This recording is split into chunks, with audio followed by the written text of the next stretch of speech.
Hello students, आज हम new unit and new chapter start करने जा रहे हैं, that is organism and population. This falls under the new unit related with ecology and environment. Very interesting and very useful concept which is helpful in understanding the environment as well as in keeping the sustainable development all over the world. Our whole of the world is very fascinating and complex. अगर हम अपने वातावरण, अपने माहौल को आसपास देखेंगे, इसको वॉच करेंगे, तो ये बहुत ही अजीबोगरीब मंज़र और बहुत ही नज़ारों से भरा हुआ और बड़ा हैरान कुन जो है ये मंज़र दिखाई देते हैं. ये बड़ा अमेजिंग और फैसिनेटिंग जो है दिखाई देता है. इसको समझना इतना आसान भी नहीं है और इतना मुश्किल भी नहीं है. इसको हम डिफरेंट लेवल पे समझ सकते हैं.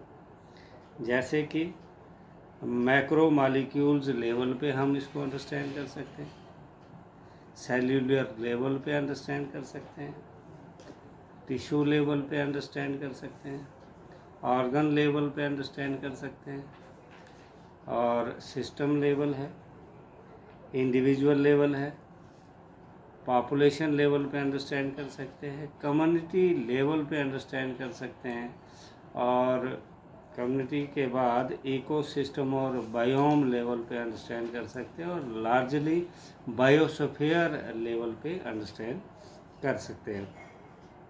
हर एक लेवल को जब हम अंडरस्टैंड करेंगे तो दो क्वेश्चन हमारे माइंड में आते हैं. एक आता है वाई और एक आता है हाउ. फॉर एग्जांपल हम किसी बर्ड को ले लेंगे, कोई भी बर्ड ले लें, तो वो सिंगिंग कर रहा है. तो क्वेश्चन होता है कि वो क्यों सिंग कर रहा है, why the bird is singing. दूसरा है how the bird is singing. तो ये दो क्वेश्चन जब हम पूछते हैं, हाउ टाइप के जो क्वेश्चन है वो बेसिकली पूछ रहे हैं कि इसके पीछे मैकेनिज्म क्या है. हाउ मीन्स इसके पीछे मैकेनिज्म क्या है. और जब हम वाई हम पूछते हैं तो उसके पीछे आंसर आता है कि इसका सिग्निफिकेंस क्या है. जैसे हम सेल्यूलर लेवल लेंगे तो सेल्यूलर लेवल जो है वो कैसे बनती है और क्यों बनती है. जब क्यों हम पूछते हैं तो वहाँ हम सिग्निफिकेंस पूछ रहे हैं, और कैसे बनती है तो हम वहाँ मैकेनिज़्म पूछ रहे हैं. तो ये दो क्वेश्चन. इसके अलावा भी हमारे माइंड में बहुत से क्वेश्चन आते हैं. जब आप नेचर से विलियम वर्ड्सवर्थ की तरह जो है बातचीत करेंगे, जो एक नेचर के रिलेटेड जो है राइटर था, बहुत से बोटेनिस्ट जो है वो वातावरण के साथ या पेड़ों और इनके साथ, प्लांट्स के साथ जो है बात करते हैं, उनकी फीलिंग्स को शेयर करने का प्रयास करते हैं. तो नेचर की अपनी जो है एक आनंद और एक फीलिंग है, वो एनवायरनमेंट को हम वैसे अंडरस्टैंड कर सकते हैं. तो कुछ क्वेश्चन हैं, जैसे नाइट ब्लूमिंग फ्लावर्स जो हैं वाइट कलर के क्यों होते हैं. बर्ड्स को कैसे पता चलता है कि किस फ्लावर में नेक्टर है. कैक्टस के इतने ज़्यादा थॉर्न्स या कांटे क्यों होते हैं. या मुर्गी के छोटे छोटे बच्चे हैं, उसको अपनी माँ की पहचान कैसे आती है, वगैरह वगैरह.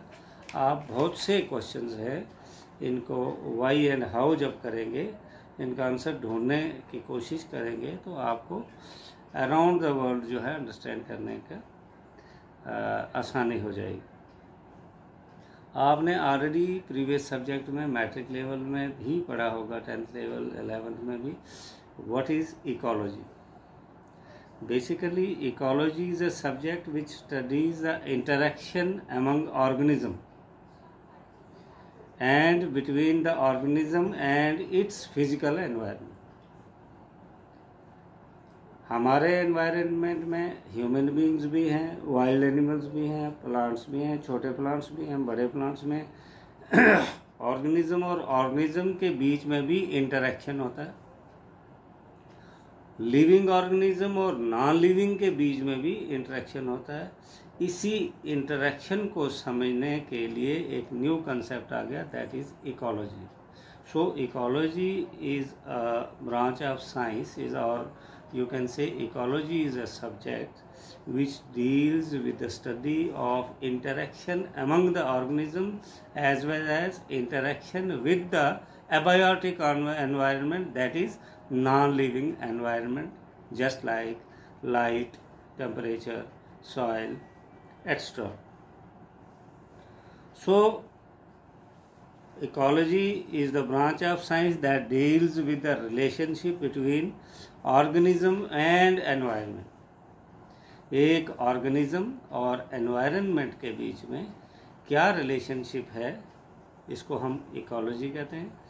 और इसकी लेवल ऑफ ऑर्गेनाइजेशन जो इकोलॉजी की डिफरेंट है, जैसे organism, each individual of the species, हर एक स्पीशी के एक जीव को, एक इंडिविजुअल को हम ऑर्गेनिज्म कहेंगे।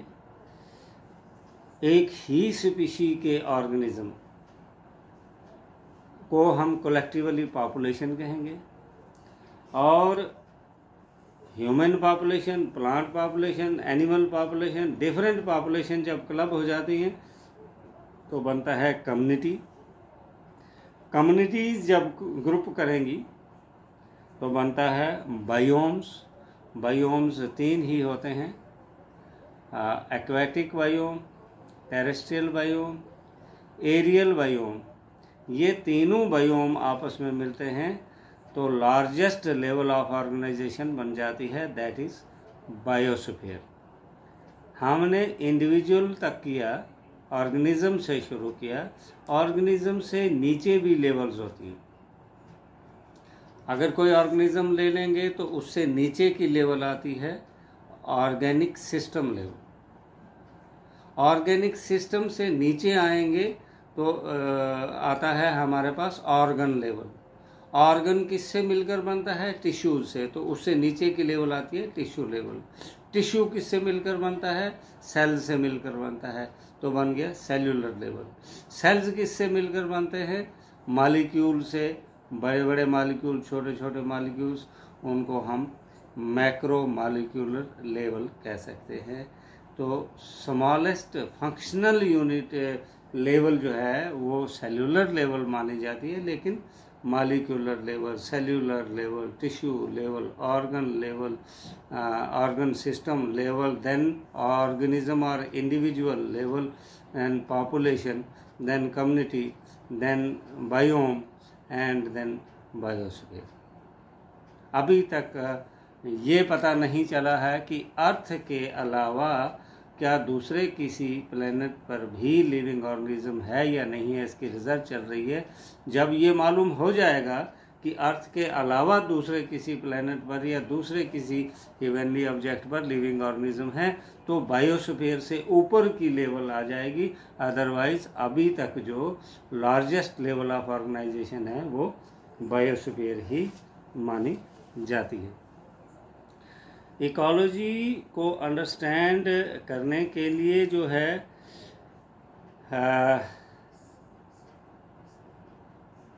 Ecology at the organism level is essentially physiological ecology. जब हम ऑर्गेनिज्म लेवल पे इकोलॉजी को समझने की कोशिश करेंगे तो इसको हम फिजियोलॉजिकल इकोलॉजी कहते हैं, जो हमें ये बताने की कोशिश करते हैं कि एक ऑर्गेनिज्म एनवायरनमेंट में किस तरह से अपने आप को अडॉप्ट करता है ताकि वो सरवाइव रह सके, किस तरह से वो रिप्रोड्यूस करता है ताकि उसके लिविंग ऑर्गेनिज्म डेवलप कर सके। दूसरा, आपने ये भी अर्लियर क्लास में पढ़ा हुआ है कि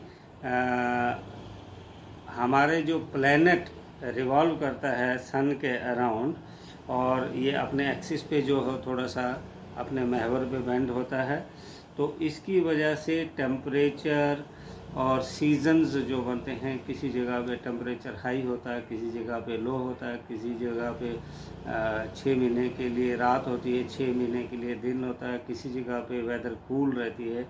तो ये सारा जो है अर्थ की रोटेशन रिवॉल्यूशन से होता है और इसी से मौसम जो है वो सामने आते हैं, डिफरेंट सीजन्स आते हैं। और ये वेरिएशन जो है ये ही डिटरमाइन करते हैं कि उस एरिया में किस टाइप का इकोसिस्टम या इकोलॉजी होगी, किस टाइप के ऑर्गेनिज्म होंगे। फॉर एग्जांपल कुछ बड़े बड़े बायोम्स हैं, जैसे डेजर्ट है, रेगिस्तान जिसे बोलते हैं, रेन फॉरेस्ट हैं, टुंड्रा है। तो रीजनल और लोकल वेरिएशन जो हर एक बायोम में है, उससे डिफरेंट वैरायटीज़ ऑफ हैबिटेट्स बनते हैं। और मेजर बायोम जो इंडिया के हैं उनमें आते हैं, जैसे Rajasthan desert, rain soaked Meghalaya forest, deep ocean trenches, torrential streams, permafrost, polar regions, high mountain tops, thermal springs, and stinking compost pits, to name a few. Even our intestine is a unique habitat of hundreds of worms. So this was a little introduction about today's lesson. You would enjoy. Keep watching videos and attend the classes. Thank you very much.